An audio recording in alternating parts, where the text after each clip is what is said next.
आज की वीडियो में हम सी में ऑपरेटर्स पर बेस्ड कुछ क्वेश्चंस देखेंगे। इस पर बेस्ड मैं ऑपरेटर्स पर ही बेस्ड और भी कुछ वीडियोस बनाऊंगी, लेकिन आज मैं मेनली एरिथमेटिक ऑपरेटर्स से रिलेटेड कुछ क्वेश्चंस जो एग्जाम में पूछे जाते हैं वो एक्सप्लेन करूंगी। ओके, अब देखो आप इस वीडियो को प्लीज लास्ट तक देखिएगा, क्योंकि इसमें बहुत ही इंटरेस्टिंग क्वेश्चन लास्ट में आपके लिए होमवर्क क्वेश्चन है, जिसको हम नेक्स्ट वीडियो में फिर डिस्कस करेंगे। ओके, तो अब हमारा फर्स्ट जो क्वेश्चन है वो ये है। इसमें आपको क्या करना है, आउटपुट बताना है इस क्वेश्चन का, इसका आपको आउटपुट बताना है। ओके, इसमें मैंने चॉइसेस नहीं प्रोवाइड की है, तो हम इसको सॉल्व करते हैं। अब यहाँ पर हमने जो ऑपरेटर यूज किया है वो मॉड्यूलस ऑपरेटर है। अब देखो, जैसे कि अरिथमेटिक ऑपरेटर्स आपको पता ही है कौन कौन से होते हैं, प्लस होता है, माइनस होता है, डिवाइड होता है, मल्टीप्लाई होता है, मॉड्यूलस ऑपरेटर होता है। इसके अलावा मॉड्यूलस ऑपरेटर होता है। इसके अलावा क्या होते हैं, हमारे इंक्रीमेंट एंड डिक्रीमेंट ऑपरेटर्स होते हैं। उन्हीं को हम मेनली आज डिस्कस करेंगे आज की वीडियो में। प्लस माइनस को एक्सप्लेन करने की कुछ जरूरत नहीं है, जैसे हम नॉर्मल अरिथमेटिक करते हैं, जैसे नॉर्मली ये बिहेव करते हैं हमारी नॉर्मल मैथमेटिक्स में, वैसा ही बिहेवियर इनका प्रोग्रामिंग में भी होता है। ओके, लेकिन अगर हम डिवीजन की बात करें तो जैसा कि आपको पता ही है कि डिवीजन क्या करता है। अगर आप इंटीजर और इंटीजर का, इस क्वेश्चन में थोड़ा सा बाद में आते हैं, पहले हम डिवीजन को देखते हैं। जैसे आप क्या कर रहे हो, दो इंटीजर्स का क्या कर रहे हो, डिवीजन परफॉर्म कर रहे हो, तो इसका मतलब रिजल्ट भी क्या आएगा, इंटीजर ही आएगा। फॉर एग्जाम्पल आपने क्या किया है, int a is equals to 4/2, तो ऑब्वियसली 4/2 2 आएगा। लेकिन अगर आपने यहाँ पे क्या लिखा है, 5/2 लिखा है, मतलब 5/2 किया है, तो 5/2 वैसे तो क्या होता है 2.5 होता है, लेकिन मैंने क्या बताया, इंटीजर को जब आप क्या कर रहे हो, डिवाइड कर रहे हो, तो उस केस में रिजल्ट भी क्या होगा, इंटीजर ही होगा। इसका मतलब a के अंदर क्या असाइन होने वाला है, 2 असाइन हो जाएगा, 2.5 नहीं, ओनली 2 असाइन होगा। अब चाहे आप यहाँ पर a को फ्लोट भी क्यों ना डिक्लेयर करो, तो ऐसा नहीं है कि अब इस केस में क्या होगा कि a की वैल्यू 2.5 हो जाएगी, नहीं, ऐसा नहीं होगा, क्योंकि इंटीजर और इंटीजर का रिजल्ट क्या आएगा, इंटीजर ही आएगा, 2 ही आएगा। अब आप इसको फ्लोट में असाइन भी करते हो तो क्या हो जाएगा, इसके पीछे 2.00 लग जाएगा, तो a की वैल्यू 2.0 होगी, ना कि 2.5 होगी। क्यों, क्योंकि इन दोनों का जो रिजल्ट है वो क्या है, इंटीजर ही है। इसी तरह से अगर आप 2/5 करते हो तो रिजल्ट क्या आएगा, 0 आएगा, क्योंकि 2/5 0 पॉइंट समथिंग होगा, इसीलिए इसका रिजल्ट क्या आएगा, ओनली 0 ही आएगा। ओके, तो ये क्या है, नॉर्मल डिवीजन की बात है। अब अगर आप चाहते हो कि नहीं हमें रिजल्ट क्या चाहिए, फ्लोट में ही चाहिए, तो उस केस में आप इन दोनों में से किसी एक को क्या कर दो, फ्लोट लिख दो, 2.0 या 5.0 लिखो। तो उस केस में क्या होगा कि हमारा जो, क्योंकि इंटीजर और फ्लोट दोनों में से बड़ा कौन है, फ्लोट है, तो हमारा जो रिजल्ट है वो किस में कन्वर्ट हो जाएगा, फ्लोट में कन्वर्ट हो जाएगा। तो ये तो नॉर्मल बातें हैं, हो सकता है आपको आती भी हो डिवीजन से लेके। अब हम कुछ ऐसे क्वेश्चन करेंगे जिनमें अक्सर क्या होता है, कंफ्यूजन होता है। वैसे हम क्वेश्चन सबसे डिस्कस करने वाले हैं सी में। तो सबसे पहला जो क्वेश्चन है वो क्या है, मॉड्यूलस ऑपरेटर को लेके। मॉड्यूलस ऑपरेटर क्या करता है, रिमाइंडर प्रोवाइड करता है। मॉड्यूलस रिमाइंडर प्रोवाइड करता है, दो नंबर्स को डिवाइड करने के बाद जो रिमाइंडर आता है वो मॉड्यूलस ऑपरेटर प्रोवाइड करता है। तो फॉर एग्जांपल अगर हमने लिखा है 3 mod 2, तो इसका मतलब हम क्या कहने चाह रहे हैं कि 3 को पहले 2 से डिवाइड किया जाए। तो 3 को अगर हम 2 से डिवाइड करते हैं तो देखो 3 1 सा क्या होता है, 2 होता है, सॉरी 2 1 सा 2 होता है। इसके बाद में यहाँ पे रिमाइंडर क्या आया, 1 आया। तो अब हमें क्या रिजल्ट मिलेगा, 1 मिलेगा। इसी तरह से अगर आप 5 मॉड्यूलस 2 लिख रहे हो तो उस केस में 5 को क्या किया जाएगा, डिवाइड किया जाएगा। तो 2 2 क्या होता है, 4 होता है। तो यहाँ पर आया 2 और यहाँ पे रिमाइंडर क्या आया, 1 आया। अगर आप 5 को 3 से डिवाइड कर रहे हो तो रिमाइंडर क्या आएगा, तो अगर हम 5 को 3 से डिवाइड करते हैं तो यहाँ पर हमारा रिमाइंडर क्या आएगा, 2 आएगा।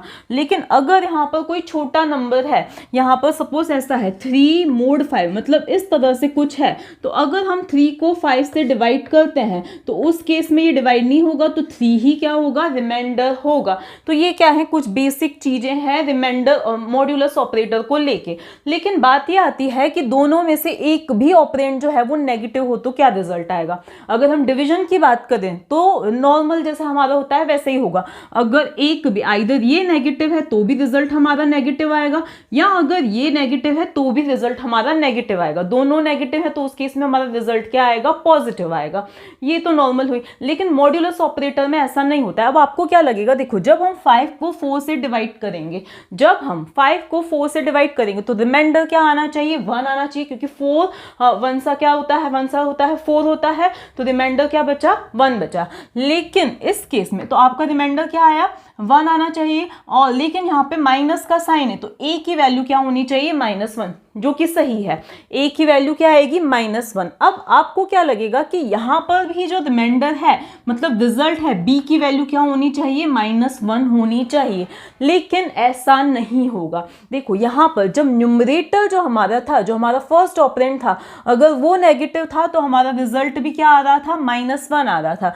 लेकिन अगर हमारा डिनोमिनेटर जो है, सेकेंड ऑपरेंड जो है, अगर वो नेगेटिव है तो उस केस में हमारा जो रिजल्ट है वो +1 आएगा। तो a की वैल्यू क्या आएगी, -1 आएगी, और b की वैल्यू क्या आ जाएगी, +1 आएगी। अब इसका रीजन मैं पहले आपको एक्सप्लेन करके बताती हूँ कि ऐसा क्यों होगा। अब हम इसका रीजन देखते हैं। तो देखो, मॉड्यूलस कैलकुलेट करने के लिए इस इक्वेशन का यूज किया जाता है सी में। ओके, तो अगर हमें कैलकुलेट करना है -5 mod 4, तो -5 हमारा फर्स्ट नंबर है और 4 हमारा सेकंड नंबर है।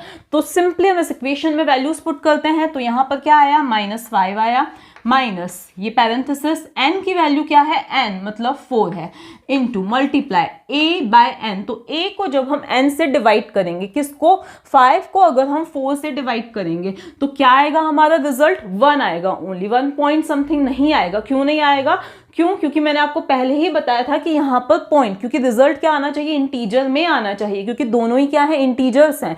तो उस केस में हमारा जब हम 5 को 4 से डिवाइड करते हैं तो हमें क्या मिलने वाला है, 1 मिलने वाला है। ओके, लेकिन हम -5 को 4 से डिवाइड कर रहे हैं, क्या कर रहे हैं, हम -5 को 4 से डिवाइड कर रहे हैं। तो देखो मैं इसको नेक्स्ट स्टेप में सॉल्व करती हूँ। तो यहाँ पर क्या आया, -5 ही है, यहाँ पर माइनस, यहाँ पर 4 मल्टीप्लाई बाय, जब हम -5 को 4 से डिवाइड करते हैं तो हमें क्या मिलेगा, -1 मिलेगा। तो यहाँ पर हमें क्या मिला, -1 मिला। ओके, इसके बाद में क्या होगा, तो इसके बाद में आएगा -5 माइनस, और यहाँ पे 4 इंटू -1 क्या हो जाएगा, 4 इंटू -1 क्या होगा, -4 होगा। तो यहाँ पर हम क्या लिखेंगे, -4, और ये जो बाकी के ब्रैकेट्स हैं उसी के अकॉर्डिंग ओपन हो जाएंगे। इसके बाद में क्या होगा, तो यहाँ पर है -5 माइनस माइनस क्या हो जाएगा, प्लस हो जाएगा, तो +4, और हमारा रिजल्ट क्या आया है, -5 + 4 कितना आया है, -1 आया है। जैसा कि हम यहाँ पर देख सकते हैं a की वैल्यू -1 होगी, लेकिन यही हम वैल्यूज को क्या करते हैं, चेंज करते हैं। मतलब यहाँ पर हम कर देते हैं, फर्स्ट हमारा जो ऑपरेंड है उसको हम क्या रख देते हैं, 5, और सेकेंड ऑपरेंड को हम रख देते हैं -4। तो उस केस में ये किस तरह से इवेल्युएट होगा, तो उस केस में देखो क्या होगा, हमारा a की वैल्यू क्या है, 5 है, यहाँ पे लिखा हमने 5, n की वैल्यू क्या है, -4 है, मल्टीप्लाई बाय, अब हमें क्या करना है, मैं यहाँ पे डायरेक्टली लिख देती हूँ, 5 को हम -4 से डिवाइड करेंगे तो हमारा रिजल्ट अगेन क्या आएगा, -1 आएगा, क्योंकि दोनों में से एक क्या है, नेगेटिव है, तो हमारा रिजल्ट क्या आएगा, -1 आएगा। तो यहाँ पर क्या आया, -1 आया। ओके, इसके बाद में ये 5 माइनस, अब -4 को जब हम मल्टीप्लाई करेंगे -1 से तो हमें क्या मिलेगा, दोनों नेगेटिव से नेगेटिव ये माइनस साइन कैंसिल हो जाएगा और हमें क्या मिलेगा, 4 मिलेगा। तो यहाँ पे क्या आया, 5 - 4, तो 5 - 4 क्या आया, 1 आया, तो रिजल्ट क्या आएगा, 1 आएगा। तो इस तरह से क्योंकि मॉड्यूलस कैलकुलेट किया जाता है, इसलिए जो है इस केस में हमारा रिजल्ट नेगेटिव आया, लेकिन इस केस में क्या आया, पॉजिटिव आया। अब आप दोनों नंबर्स को नेगेटिव रख के भी आप वेरीफाई करके देख सकते हैं क्या रिजल्ट आता है। ओके, तो ये तो हो गया हमारा फर्स्ट क्वेश्चन, जिसमें ये आउटपुट क्यों आएगा मैंने आपको एक्सप्लेन कर दिया। अब हम देखते हैं सेकंड क्वेश्चन, जो कि है इंक्रीमेंट ऑपरेटर पर बेस्ड। किस पर बेस्ड है, इंक्रीमेंट ऑपरेटर पर बेस्ड है। इंक्रीमेंट और डिक्रीमेंट क्या करते हैं आपको पता ही है। इंक्रीमेंट और डिक्रीमेंट ऑपरेटर, जैसे अगर मैंने लिखा है a++, तो a की जो भी वैल्यू है वो क्या हो जाएगी, इंक्रीमेंट, उसमें +1 हो जाएगा। जैसे a की वैल्यू पहले थी 4, तो इस स्टेटमेंट के बाद a की वैल्यू क्या हो जाएगी, 5 हो जाएगी।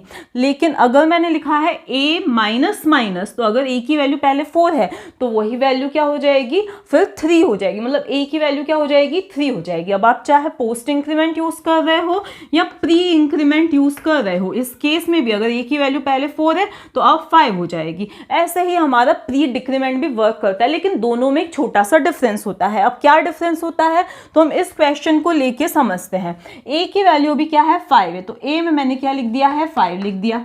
इसके बाद मैंने क्या लिखा है, int b is equals to, एक b इंटीजर डिक्लेयर किया, is equals to a plus plus. तो अब आपको क्या लगेगा, नॉर्मली देखो बहुत सारे स्टूडेंट्स को ये चीज आती है लेकिन किसी को नहीं आती है, तो प्लीज आप ध्यान दीजिए। यहाँ पर हमने क्या लिखा है a प्लस प्लस, तो आपको ये लगेगा कि a की वैल्यू इंक्रीमेंट हुई, a की वैल्यू 6 हो गई पहले, और फिर वही वैल्यू किसके अंदर असाइन हो जाएगी, b के अंदर असाइन हो जाएगी। लेकिन पोस्ट इंक्रीमेंट में ऐसा नहीं होता है। क्यों नहीं होता है, देखो a प्लस प्लस का मतलब होता है कि पहले a की वैल्यू को यूज किया जाएगा, देन उसको इंक्रीमेंट किया जाएगा। a की पुरानी वैल्यू को पहले यूज किया जाएगा, देन उसको इंक्रीमेंट किया जाएगा। तो यहां पर जो मैंने लिखा है a प्लस प्लस, तो a की जो पुरानी वैल्यू है 5 उसको यूज किया जाएगा, दैट इज असाइन किया जाएगा b के अंदर, तो b की वैल्यू भी हो जाएगी 5। इसके बाद में a को क्या किया जाएगा, इंक्रीमेंट किया जाएगा, तो a की वैल्यू हो जाएगी 6। ओके, तो अब a की वैल्यू 6, b की वैल्यू 5। ओके, इसके बाद नेक्स्ट स्टेटमेंट इसके अंदर क्या है, int c is equals to 6 plus plus. तो यहाँ पे आपको लगेगा सिंपली 7 c के अंदर असाइन हो जाएगा, 6 इसके अंदर असाइन हो जाएगा, लेकिन ऐसा नहीं होगा। हम इंक्रीमेंट ऑपरेटर या डिक्रीमेंट ऑपरेटर को हम कॉन्स्टेंट्स के साथ में यूज नहीं कर सकते हैं, इसलिए यहाँ पर क्या आ जाएगी, एरर आ जाएगी, इसलिए मैं इसको कमेंट कर देती हूँ। लेकिन अब यहां पर मैंने a प्लस प्लस या इसी के बाद मैंने एक स्टेटमेंट लिखा है, इसमें मैंने कुछ चेंजेस कर दिए। क्या चेंजेस कर दिए हैं, मैंने लिख दिया है यहां पर प्लस प्लस a, मतलब ये क्या है, मेरा प्री इंक्रीमेंट है, प्रीफिक्स इंक्रीमेंट है। ओके, तो यहां पर अब क्या होगा, तो यहां पर क्या होता है, पहले a को इंक्रीमेंट किया जाएगा, फिर नई वैल्यू को इसके अंदर c के अंदर असाइन किया जाएगा। तो अब अगर हम पहले a को इंक्रीमेंट करते हैं तो a की वैल्यू क्या हो जाएगी, पहले 7 हो जाएगी, फिर c के अंदर ये नई वैल्यू क्या हो जाएगी, असाइन हो जाएगी। तो अब ये क्या है, हमारी वैल्यूज हैं। अब आउटपुट में a की वैल्यू क्या आएगी, हमारी 7 आएगी, एंड b की वैल्यू क्या आएगी, 5 आएगी। तो इस तरह से डिफरेंस होता है ये post increment and pre increment. अब हमारा नेक्स्ट जो क्वेश्चन है वो कॉमा ऑपरेटर पर बेस्ड है। तो क्वेश्चन ये है, इसमें भी हमें आउटपुट फाइंड करना है, int x is equals to 3,4। Okay, तो अब यहां पर आपको ध्यान रखना है, ये क्या है, असाइनमेंट ऑपरेटर है, और ये क्या है, कॉमा ऑपरेटर है। तो कॉमा ऑपरेटर की जो प्रायोरिटी होती है वो assignment operator equals to operator से क्या होती है, कम होती है। तो इसलिए क्या हो जाएगा, देखो यहां पर क्या हुआ, x डिक्लेयर हुआ, और क्योंकि इन दोनों में से प्रायोरिटी किसकी ज्यादा है, इक्वल्स टू की, तो x के अंदर ये 3 वैल्यू क्या हो जाएगी, असाइन हो जाएगी। क्या हो जाएगी, ये 3 वैल्यू क्या हो जाएगी, असाइन हो जाएगी पहले। तो इसीलिए x की जो वैल्यू है वो क्या हो गई है, 3 हो गई है। लेकिन अगर हम आते हैं यहाँ पे नेक्स्ट लाइन में, यहाँ पर मैंने लिखा है इंट y, तो यहाँ पर क्या हो रहा है, पहले एक y डिक्लेयर हुआ, और सॉरी यहाँ पर मैंने गलती से इंट लिख दिया वापस से, क्योंकि मैं ऑलरेडी x को डिक्लेयर कर चुकी हूँ। अब यहाँ पर मैंने लगाया है पैरेंथेसिस। अब क्या हुआ, पहले पैरेंथेसिस लगाया, इसका मतलब पहले ये चीज इवेल्युएट ना होकर पहले क्या होगा, ये चीज क्या होगी, इवेल्युएट होगी। ओके, तो अब y इज इक्वल्स टू 3 हुआ, पहले क्या हुआ, y इज इक्वल्स टू 3, तो y के अंदर क्या हो गया, 3 असाइन हो गया। इसके बाद मैंने क्या लिखा है, y प्लस 1 लिखा है। तो अब आप ये मत सोचना कि y की वैल्यू इंक्रीमेंट हो जाएगी, नहीं, मैंने ऐसा नहीं किया, मैंने प्लस प्लस नहीं किया है। तो यहाँ पर क्या हुआ, y प्लस 1, तो y प्लस 1 ओनली, यहाँ पर y प्लस 1 क्या हुआ, 3 प्लस 1 दैट इज 4 हुआ। तो अब यहाँ पर क्या आया है, 4 आया है। तो इन दोनों में से क्या असाइन होने वाला है, इसमें जो लास्ट वाला है वो क्या होगा, असाइन होगा। तो अब x के अंदर क्या असाइन हो जाएगा, 4 असाइन हो जाएगा। तो x की वैल्यू अब क्या हो जाएगी, 4 हो जाएगी। यहां पर ऐसा इसलिए नहीं हुआ था क्योंकि इक्वल्स टू की प्रायोरिटी क्या थी, ज्यादा थी, इसीलिए इमीडिएटली क्या हो गया, 3 असाइन हो गया। यहां पर क्योंकि पहले क्या हुआ, ये पैरेंथेसिस सॉल्व हुआ, पहले y की वैल्यू 3 हुई, देन क्या हुआ, y प्लस 1 दैट इज 4 किसके अंदर असाइन हो जाएगा, मतलब स्टेटमेंट का रिजल्ट क्या आएगा, पूरे स्टेटमेंट का रिजल्ट 4 आएगा, और वो 4x के अंदर असाइन हो जाएगा। तो अब अगर आउटपुट क्या आएगा, x की वैल्यू 4 आएगी और y की वैल्यू 3 ही आएगी, क्योंकि यहाँ पे मैंने इंक्रीमेंट नहीं किया था। ओके, इसके बाद में नेक्स्ट जो मेरा है क्वेश्चन वो किस पर डिपेंड है, नेक्स्ट क्वेश्चन सिर्फ सिंपली मैंने क्या किया है, कंडीशन एक चेक की है यहाँ पर, इक्वल्स टू ऑपरेटर जो चेक करता है कि क्या दो वैल्यूज जो हैं वो इक्वल है या नहीं है। अगर दो वैल्यूज जो हैं वो इक्वल है, लाइक 4 इज इक्वल्स टू 4, तो उस केस में ये ट्रू रिटर्न करता है। ट्रू का मतलब क्या होता है, 1। लेकिन अगर ये दोनों कोई दो वैल्यूज इक्वल नहीं है तो उस केस में ये क्या रिटर्न करता है, फॉल्स रिटर्न करता है, जिसका मतलब क्या होता है, 0 होता है। तो यहाँ पर अगर हम क्वेश्चन में देखें तो p इज इक्वल्स टू क्या है, 5 है, q इज इक्वल्स टू हमने लिखा है 7।